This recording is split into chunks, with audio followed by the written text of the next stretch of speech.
Court চত্বরে আটক বিদ্যুৎ দপ্তরের সিনিয়র ম্যানেজার। মন্ত্রীর আশ্বাসে অবশেষে অবরোধ উঠালেন আইনজীবীরা। বললেন যতক্ষণ পর্যন্ত না কারেন্ট আসবে ততক্ষণ পর্যন্ত সিনিয়র ম্যানেজার সেখানে থাকবে। আপনার কি কারণে নাম আছে এখানে? পাওয়ার নাই লেগে কতদিন যাব? 3 দিন করতেছেন ওরা। আপনার কল পাইছেন না? হয়তো আমাদের কাছে যায় না সরাসরি, হ্যাঁ, আমাদের কাছে যায় না তো কল। এটা তো 191 করবো, এটা বিষয়ে তারা ইটান সেন্টার বানিয়ে রাখছে, তো ওনারা তো কল সেন্টার। নিজে গিয়ে কল দিয়ে এসে কিন্তু কই আজকে যদি এরকমই করে লাগতো তারা আসলে আর আমার এরকম অবস্থা হয় কম বাইতে হয়, বা আপনারা এরকমভাবে উপযুক্তি করতে পারেন আমাদের সামনে ভুগান দিতে আমাদের। আপনার অভিযোগ তো পুরো ফাঁকা। আপনার নামটা কি?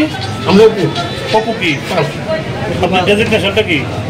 Senior in-charge. কোন জায়গা? আইজিএম।